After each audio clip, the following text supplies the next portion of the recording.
first regular episode of the Municipal Voice in 2023, and it's likely that many of you made New Year's resolutions to be eating healthier.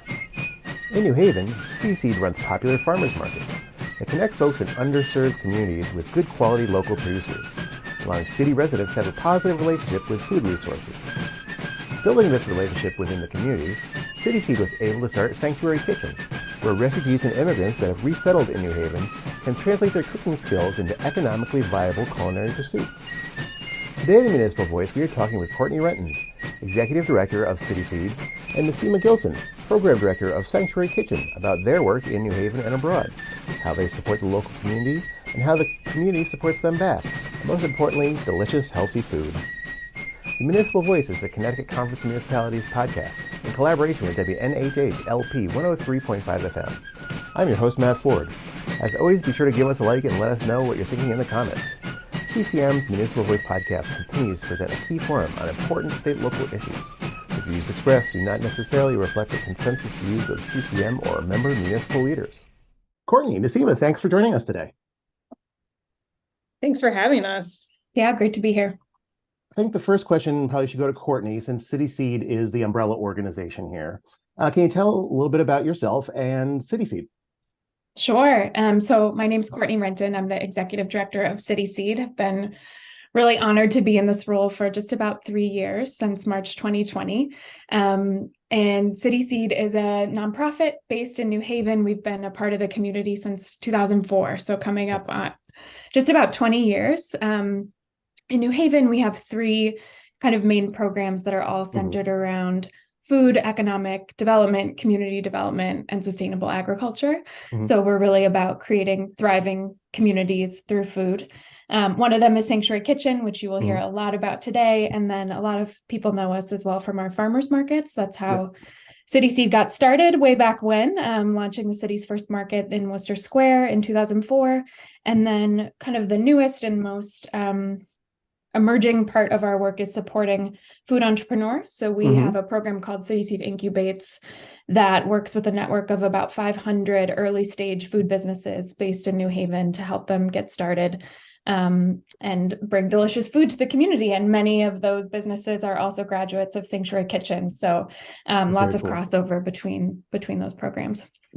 As you mentioned, one of the first things was the markets. And I think a lot of people who might be familiar with the term food desert, which at certain times in the past, certainly New Haven has had areas that lack great food resources. Why is it important that to connect New Haven residents with good quality local food through programs like the Farmers Market? Yeah, so I think food access is really core to what City Seed does and core to the founding of the organization when the markets first started in 2004. There's been kind of an interesting shift within the food policy world of moving away from the term food desert and thinking of them more as food apartheid. And I think that's for a few reasons. One, sort of recognizing that deserts are in and of themselves an abundant ecosystem.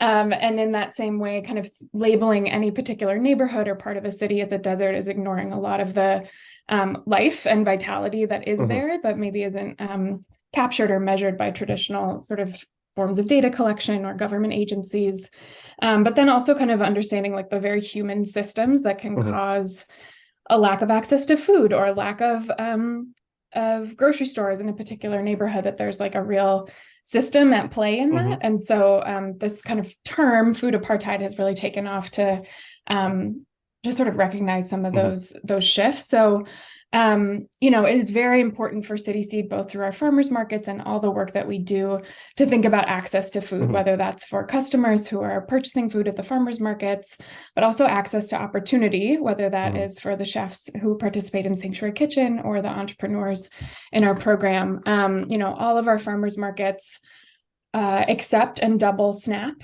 otherwise known as food stamps, as well as WIC and senior programs. So we were the first market in Connecticut to accept SNAP at the farmers market. So that's core to our DNA and really important part of what we do. We've seen food insecurity rise with the pandemic. That's been a lasting legacy, even once COVID has felt like it's over, though we all know that it's not. So over the last couple of years, we've seen SNAP redemption in our markets double and continue to be on the rise, which I think is a really good indicator of the economic reality for a lot of families in New Haven still, in a way that we try to combat that. And then we really like to think about core root causes. So there's an amazing network in New Haven of kind of what we think of as like emergency food providers, soup pantries, food kitchens, amazing food banking network.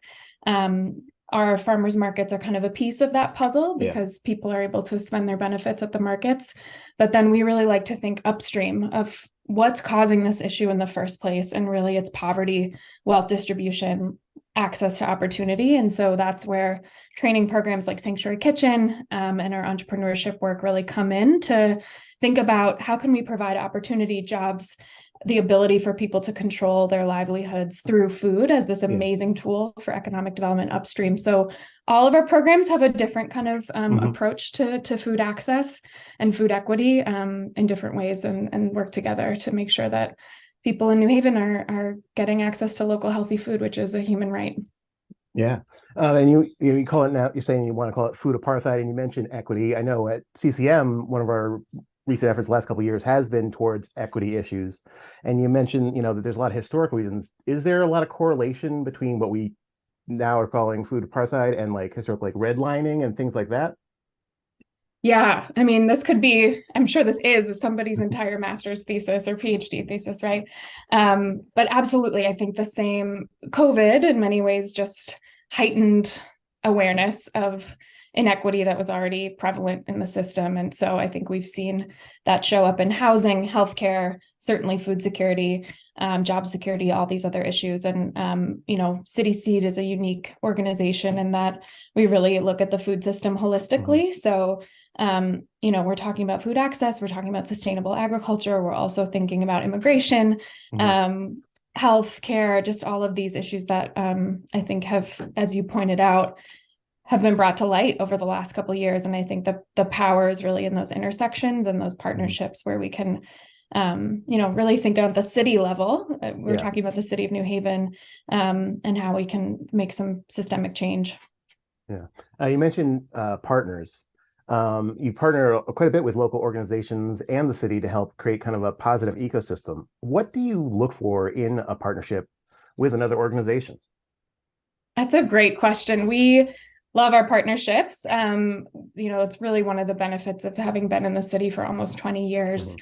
It's been such an honor to be a steward of this organization and to, enter into meetings and partnerships and hear people's stories about their relationship with City Seed over the years as it's grown. We work really closely with the city of New Haven, mayor's office, economic development, food system policy division. Those partnerships are really integral into making all of our programs happen. And then we've got amazing partnerships with, lots of other organizations around the city. I'm sure Nasima will talk about Iris, that has just been core to Sanctuary Kitchen. We work really closely with the Dixwell Q House that just opened about a year ago in Dixwell to open a brand new farmers market location there. And new kitchen programming in that space. We work closely with Collab, which is another entrepreneurship organization in the city. I could go on. And I think, New Haven is such a civically minded city, which is exciting. There's so many nonprofits doing amazing work. So we really try to think about, where can we be additive and not duplicative? How can we enhance each other's work? What's another organization's core competency that, they might do something differently than we do?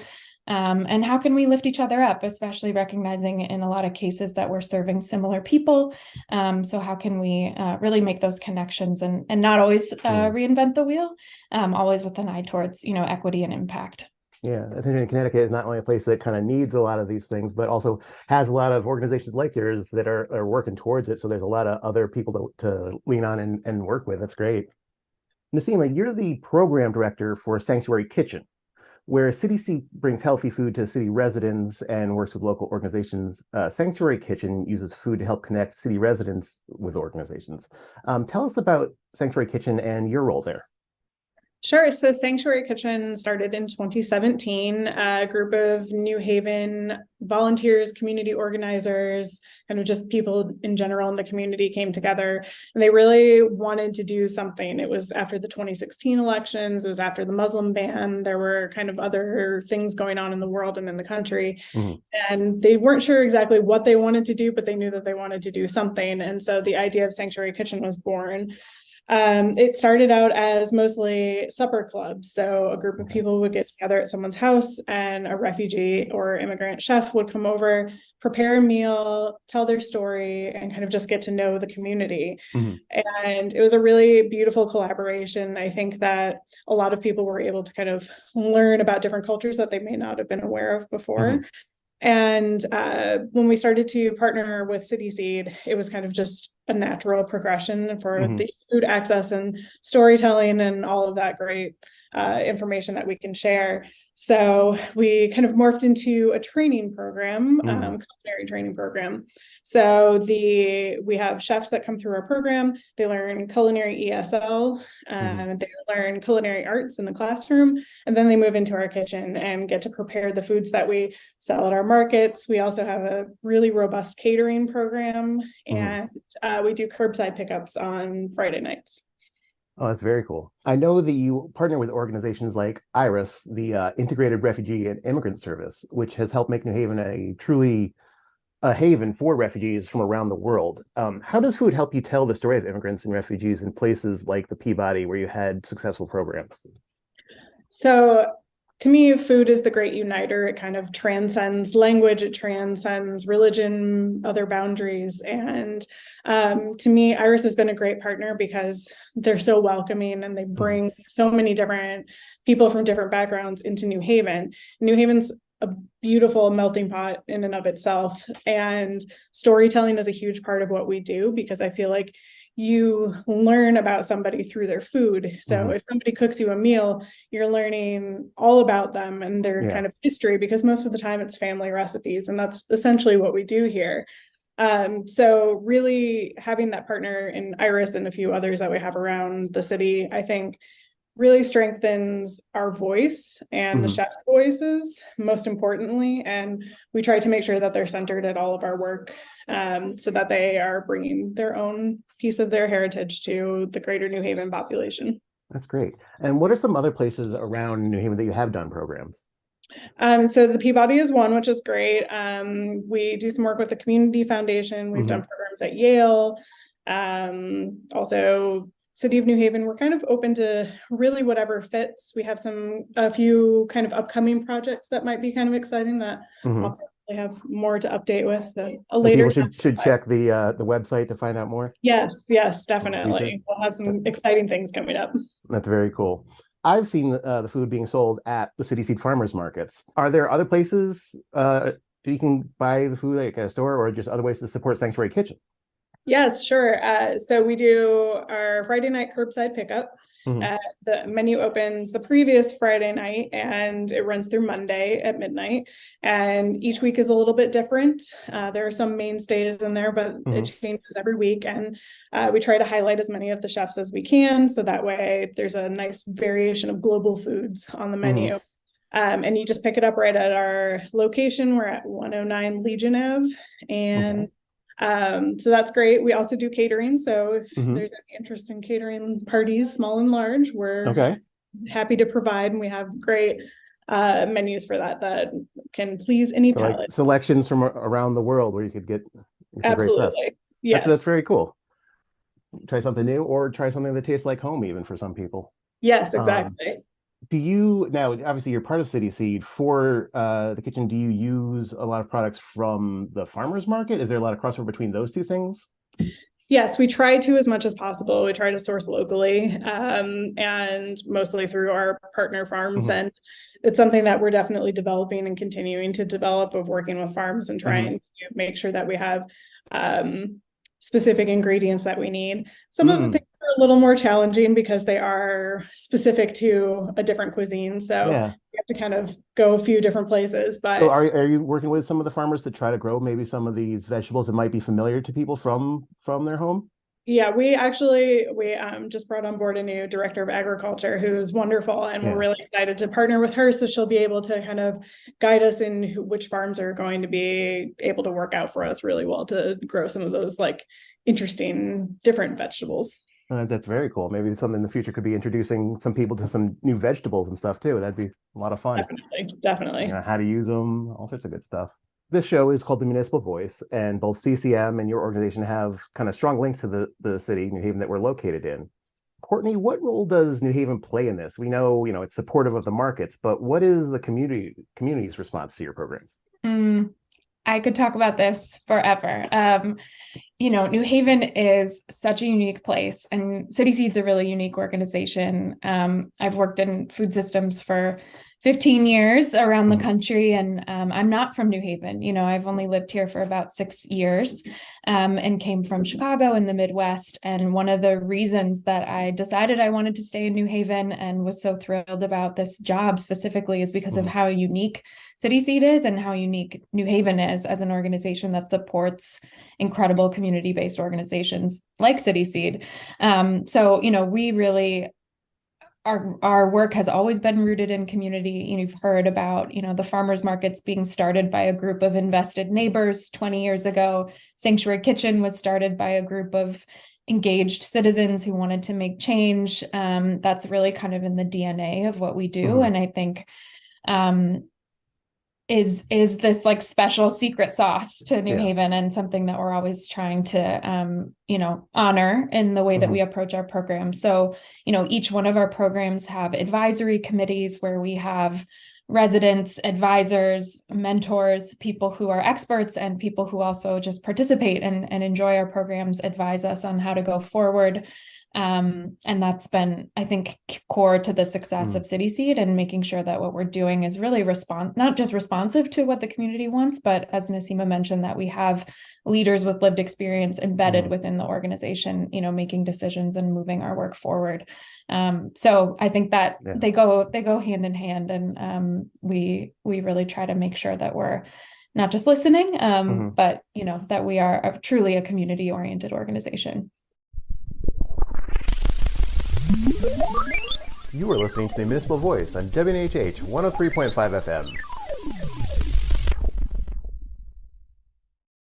Are there other programs around the country that are doing similar things? Do you coordinate with them or like feed off of each other's ideas? Or have you, perhaps something that started here, have you taught it to another group that has implemented it elsewhere? Yeah, that's a great question. I don't know of another organization that kind of has the unique mix of programs that we do. That said, we're really lucky to be part of a lot of networks at the local, state, and national level where we can serve as, sort of thought leaders and pass on lessons that we've learned from our models, as well as kind of exchange, especially through COVID. I think a lot of these networks either formed or sort of crystallized or took on new meaning. So, we have members of our team who are serving on statewide commissions. The Connecticut Department of Agriculture formed a new DEI working group over COVID, and we have 2 members of our staff and board who are serving on that as advisors and community members. Naseema was just selected for a really prestigious national fellowship, connecting with other organizations that serve immigrants and refugees. We sit on Food Policy Council, so we really try to be a team that's active across the country, really, to share what we've learned, and then also incorporate sort of best practices and new ideas back into our work so we can serve New Haven better. At CCM, we're doing our 3rd year now of a program we call Representation Matters, which is a training with the campaign school over at Yale to help, teach people how to get involved in local politics. And Naseema, I know that you actually attended the first year of this program. Why is representation important to you, and how does it play into your work?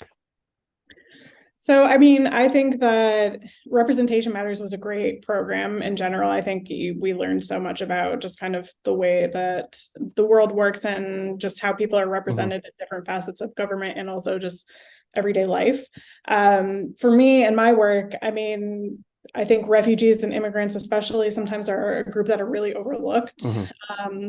They're welcomed once they get here, and it's all very exciting, and they get set up with spaces that they need, but so a lot of times there's not a lot of follow through after the fact. So I think having those tools to really be able to lift up their voices, make sure that they're heard, make sure someone's advocating for them, and also that they have the tools that they can advocate for themselves is really important. And I think that is one of the things that I learned through Representation Matters, was really just how to advocate for yourself to make sure that your voice is being heard.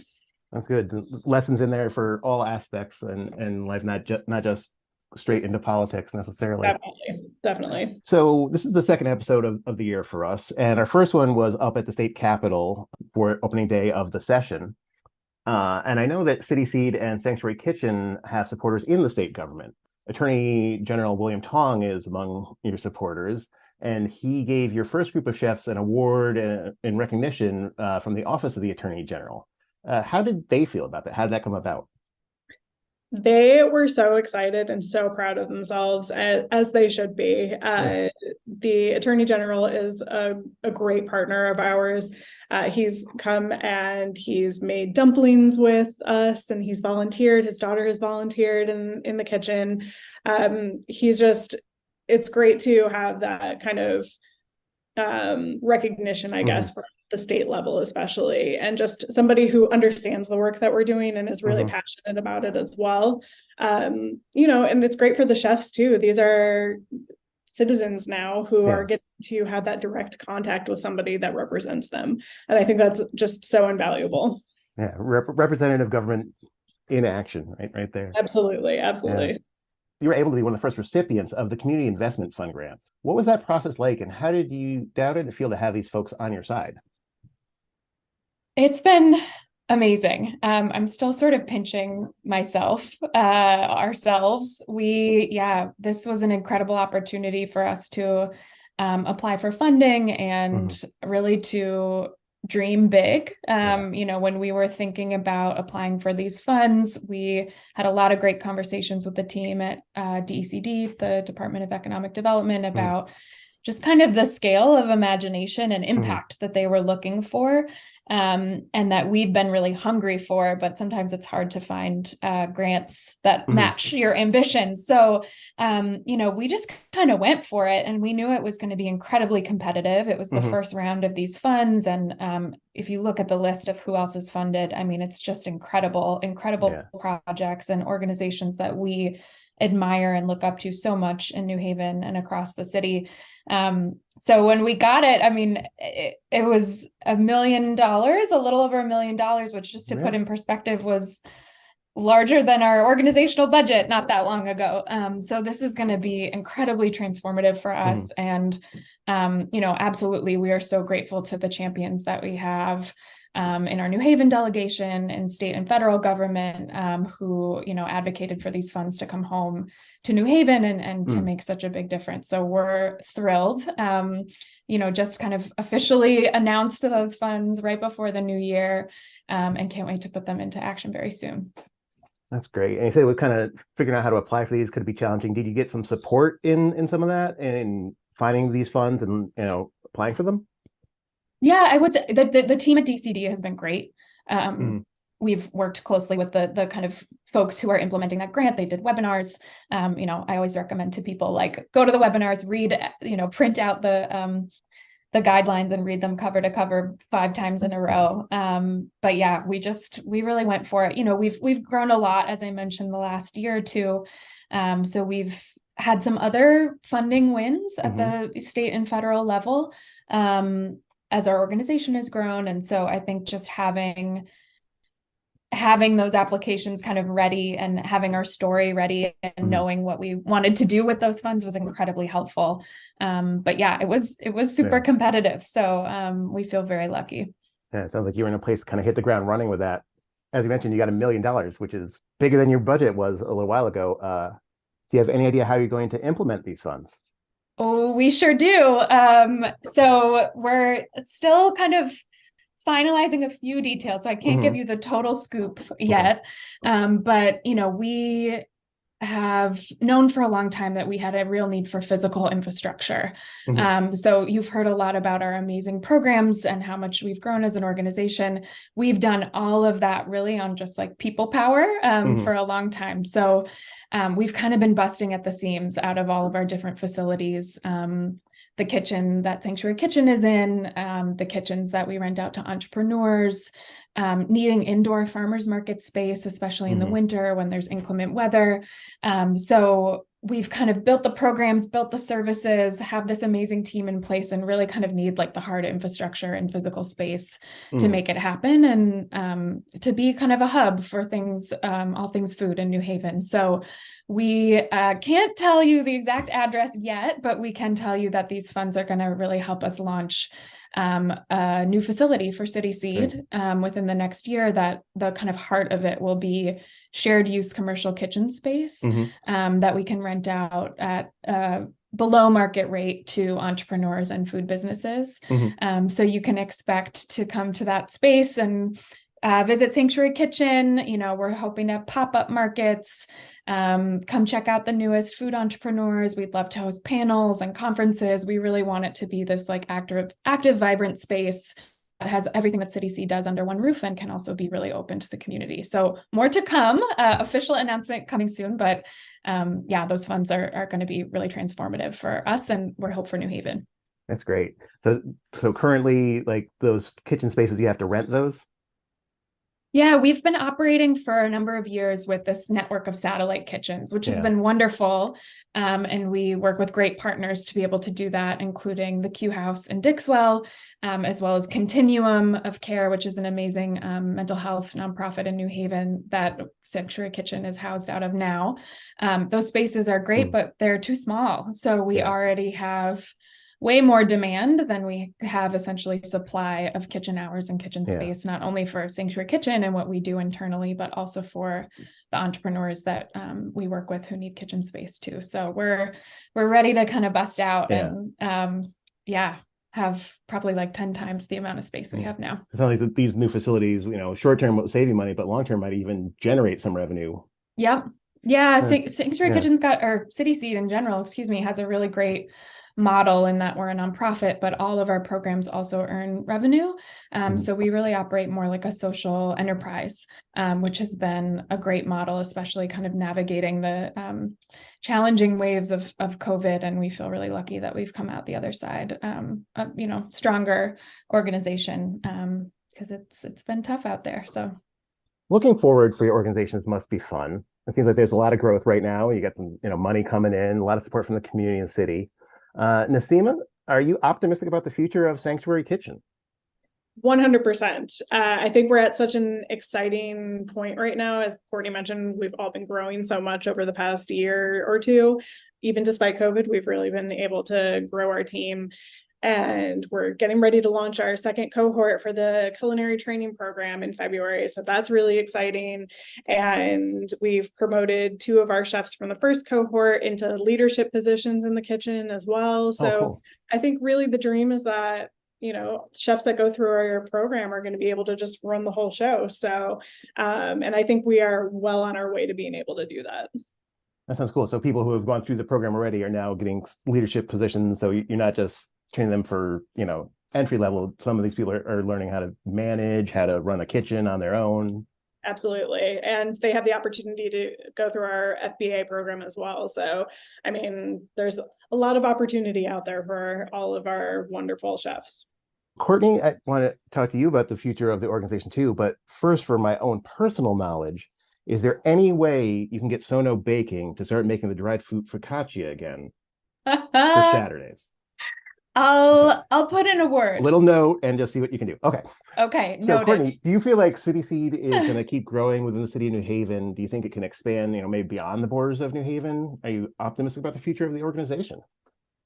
Incredibly optimistic. It is such an exciting time for City Seed, for the city of New Haven. I feel like we are part of this boom that is happening in the city right now of incredible organizations and projects and facilities that are kind of going up around the city.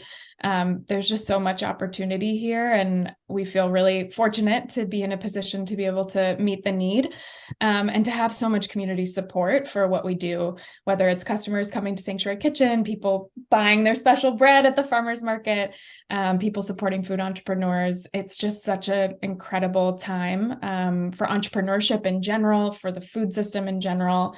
And so, yes, incredibly optimistic. We are growing so much. I think last year, our programs were able to generate about $1.5 million in economic impact for the people that we work with. And that is so exciting. And we want to see that number grow and grow, because we want to be in a position where we're, generating opportunity and wealth for everyone that we work with, so we can have a vibrant and prosperous city. That's really our vision. So more to come. We're going to be around for a long time, and we're just so excited for what's coming up. And if listeners at home want to learn more about your organization, or perhaps, volunteer or work with you, where could they find that kind of stuff?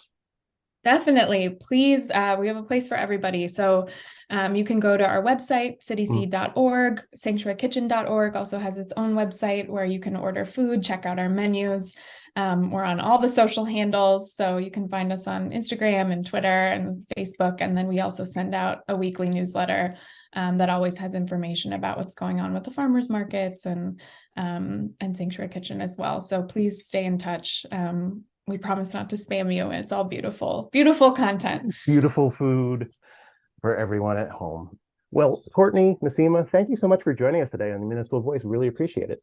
Thank you, Matt. Thanks for having us. We'd like to thank our guests, Courtney Renton and Naseema Gilson. We'd like to thank our sponsors at Gateway Community College and Housatonic Community College. Learn more at gatewayct.edu and housatonic.edu. The Municipal Voice is a co-production by CCM and WNHH 103.5 FM. Kevin Maloney is our executive producer. Christopher Gilson is our producer. Harry Draws is on the boards, and I'm Matt Ford, your host. Be sure to check out our Facebook page and give us a like, and watch out for our CCM chat series on our YouTube page.